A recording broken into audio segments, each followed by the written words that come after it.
In my last video, I talked about the 5 magic attributes I thought were the strongest in Black Clover, next to a few potential number 1s. Now, I never really explained what magic attributes are, though. Let's do that.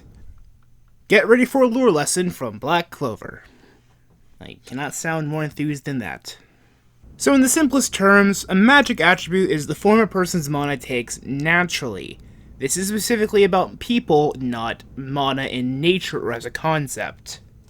Mana in nature has no real existing attributes or elements connection to anything, to be honest. It's an existing piece of nature, but mana in this case is a part of a person, and thus, for some reason, becomes a nature-assisted type, or becomes associated, or just takes the form of an element. It's really weird and hard to explain. Okay, it's not hard to explain, it's just hard to break down. It takes the form of an element, and it's not really known how. Now, more often than not, these are in some way connected to the 4 major attributes, those being fire, water, wind, and earth. Keep in mind, this is not set in stone. There are several mana attributes with no connection to the 4 base attributes. These include, but are not limited to, all of the ones on my last list, and also, space, light, times, darkness, sword, dream, and also Word Soul. Technically, Word Soul kind of has a connection to all attributes, because it's, I say what I want, it happens. It's really weird.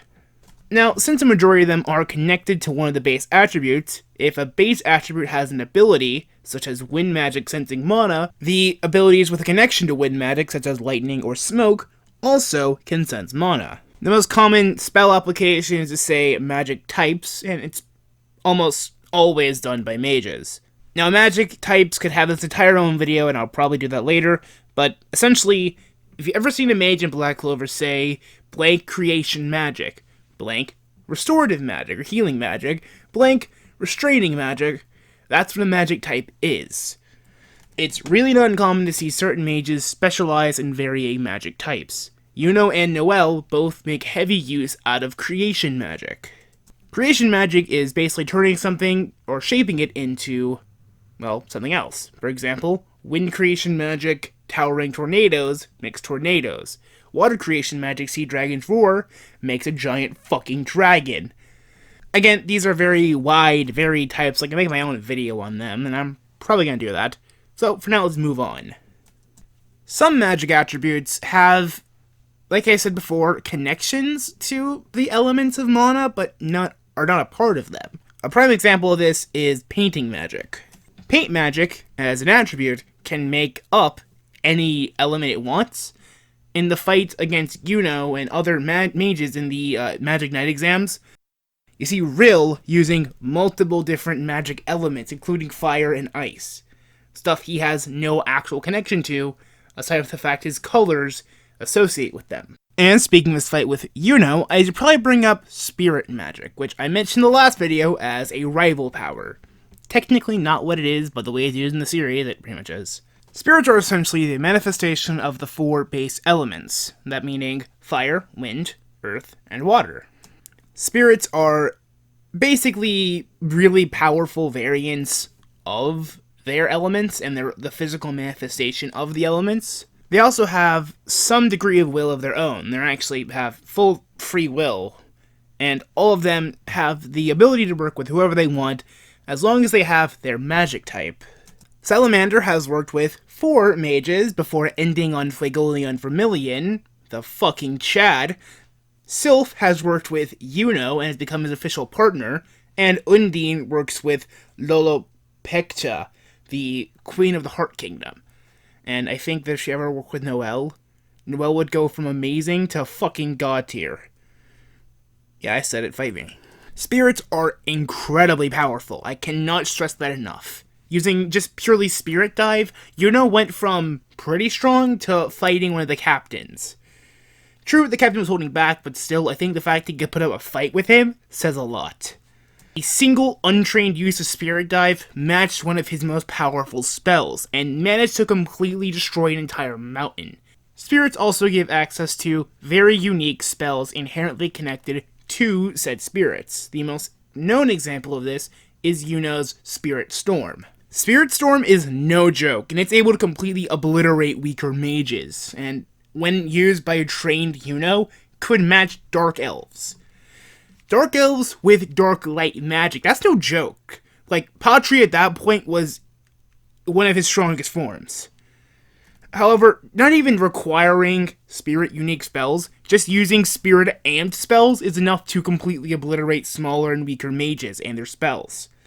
Combining Sylph's Breath, which is basically wind spirit magic, basis form, was enough to amplify some of Yuno's basic spells to completely destroy other mages.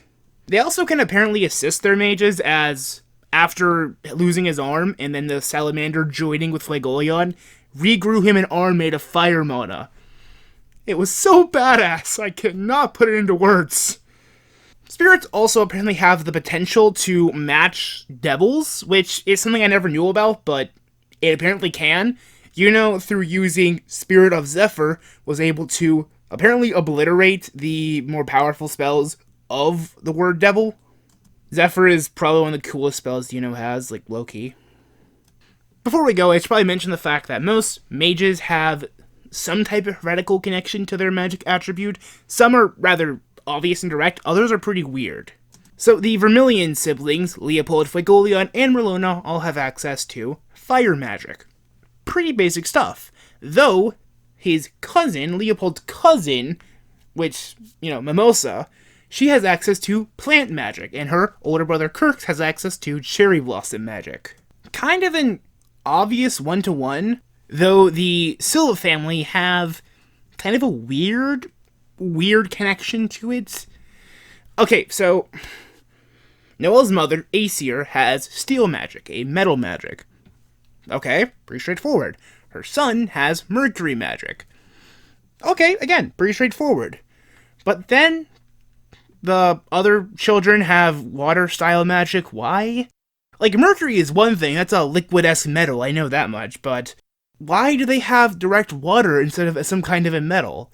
That makes no sense. Nebra, Noelle's sister, has steam magic or mist magic, which that also makes no sense, but then you have Solid and Noelle, who both have water magic.